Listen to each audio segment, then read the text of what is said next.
What's going on, y'all? Today I'm doing a little tutorial of a low fade. Throughout the video, I'll just explain what I'm doing and let you know why I do things, and pretty much just show you my fading process.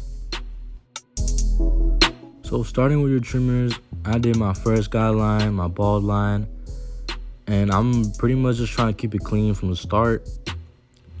I right away take the bulk out just so I could keep everything clean and simple.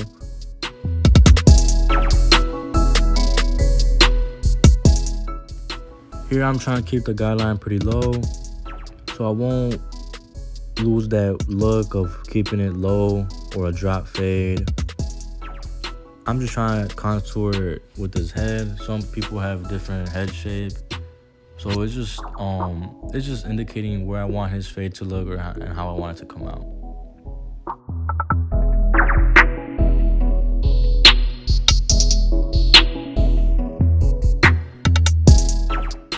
Coming in with my Andes Masters cordless with lever open, I'm making my second guideline like an inch, maybe half an inch above the first one, and try to keep it simple, try to keep it clean. Don't do too much, don't dig in, just flick out every time you make a guideline, just so you won't have the trouble of taking it out again.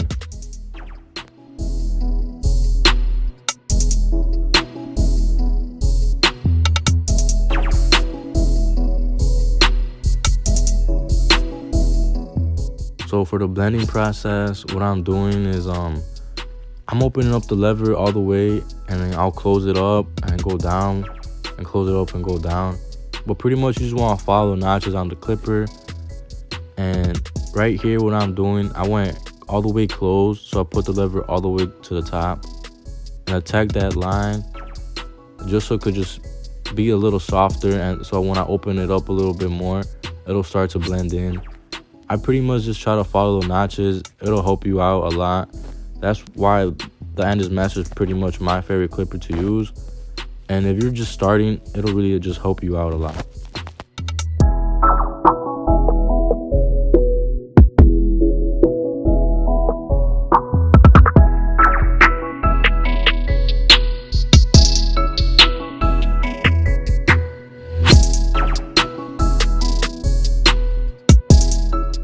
So at this point of his haircut, I'm going in with the one guard and lever open.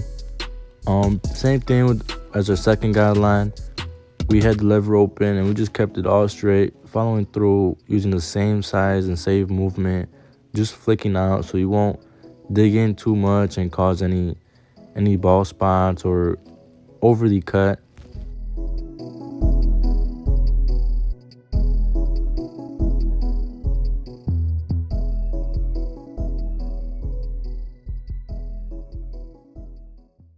For the blending process with the lever open and the one guard, I'm using the 1/16 guard or the 0 guard for your masters. Pretty much just play with the lever or the trigger and try not to close it all the way up and push it high. You want to attack that line, keep it pretty low. You don't want to overly cut hair, because then it'll just lose the whole look or the cleanness of the haircut.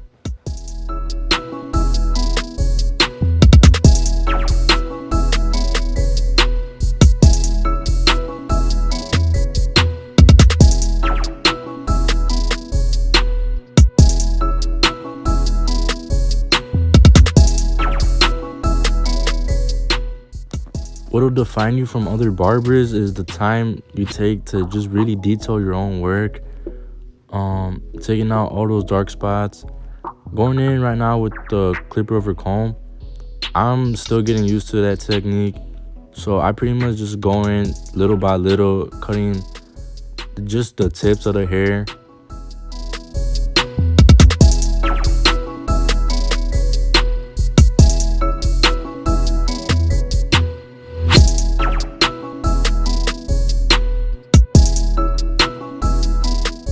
I'll go in with my thinning shears just to thin out those dark spots or a line or dark spot that you don't want. And pretty much using your blending shears, it'll just put the whole cut together. I'm going in with my comb throughout the whole haircut, and I really don't use any other guard like the 2 or the 3, which isn't a bad thing. You could go as high as you want with guards. It's just me personally, I don't use those guards. I feel, in my opinion, it's quicker just to use clip over comb. Plus it'll just help you keep the same shape throughout the haircut.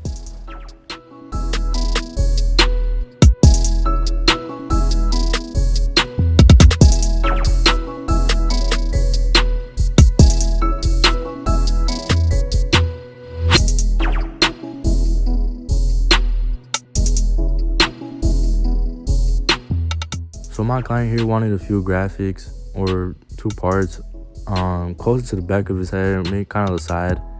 I'm not sure what they're called, but for graphics, I don't have much to say. Just basically just keep a steady hand. Keeping everything clean is probably the best thing you could do.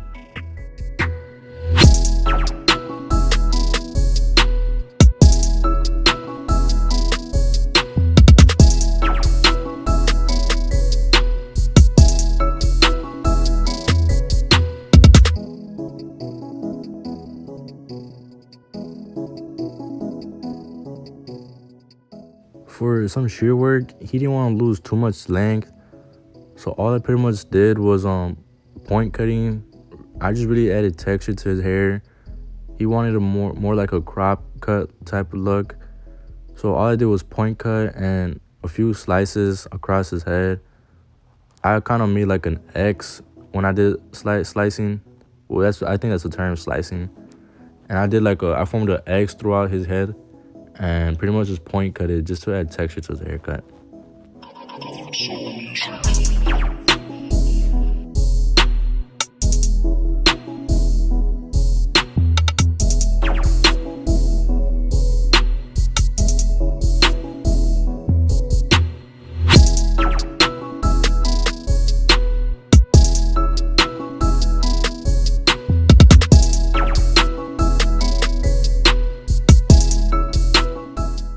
Jumping straight to his beard, basically you just want to do the same steps you did for his fade.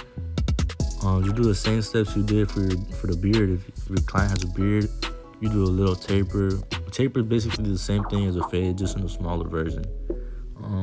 But I did the same steps. I did the half, going with the 1, and then I pretty much just used my corners to blend in the half and the 1. I really didn't use a 1/16 guard at all. And for the razor, you just want to keep it at a 45-degree angle and pretty much just follow how his beard, or how the client wants his beard. And lineups, all I could pretty much say is, he already had his lineup pretty decent, so I just pretty much just followed through it. I just went over it one more time. For his beard, I did use enhancements a little bit. He requested it, or beforehand I cut him up like a month ago or 2 months ago, or I don't even know, probably 3 weeks or something. But we did start using enhancements, and he liked it, he enjoyed it. So pretty much all I could say with enhancements, mix it right. There's already a few enhancements out there that they already sell pre-mixed. So this is the cut. If you guys have any comments, any ways I could improve this video or my haircuts, just comment below, and honestly just let me know anything.